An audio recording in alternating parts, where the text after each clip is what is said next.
Bonjour et bienvenue dans cette nouvelle série qui est en même temps la continuation d'une autre. Comme vous avez pu le voir au titre, elle s'appellera Yougoslavie sans contexte, mais sera aussi dans la continuation de ma vidéo sur le retour des Uhlans polonais, autrement dit un format court où je parle d'événements militaires.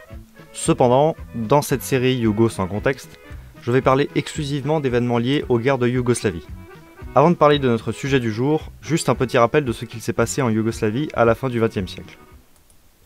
La Yougoslavie, après la Seconde Guerre mondiale, devient un état totalitaire, dirigé d'une main de fer par le maréchal Josip Broz Tito.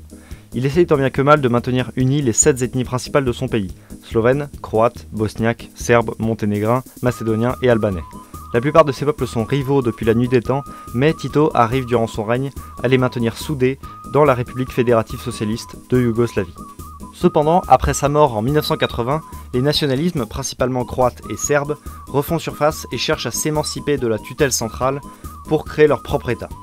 Tudjman et Milosevic sont les principaux artisans de cette montée des nationalismes en Yougoslavie. Après plusieurs années de disputes et de montée des tensions, les Slovènes, les Croates et les Bosniaques, et plus tard les Albanais du Kosovo, font sécession et déclarent leur indépendance de la Yougoslavie. Le problème, c'est qu'une importante minorité serbe habite en Croatie et en Bosnie, et les Serbes refusent de devenir indépendants de la Yougoslavie. Commence alors une succession de guerres entre différentes ethnies, chacune voulant étendre le territoire de son pays. Ce résumé très peu exhaustif est maintenant terminé, on va pouvoir passer au sujet du jour. Aujourd'hui, nous allons parler d'une spécificité des Serbes de Croatie, le Krajina Express. Le Krajina Express est un train blindé construit par les Serbes au dépôt ferroviaire de Knin au début de la guerre de Croatie, qui oppose Croates et Serbes de Croatie. Au cours de l'été 1991 donc, les cheminots décident pour participer à la défense de la région autonome serbe de Krajina de construire un train blindé qui appuierait les forces serbes. Au début composé simplement d'une locomotive diesel General Motors et de 2 voitures, le train fut au fur et à mesure agrandi par de nouveaux wagons équipés de nouvelles armes. Ce genre de réalisation montre l'ingéniosité développée par les belligérants pour la création de véhicules étranges. Il suffit de regarder les blindés de la Garda Pantelli.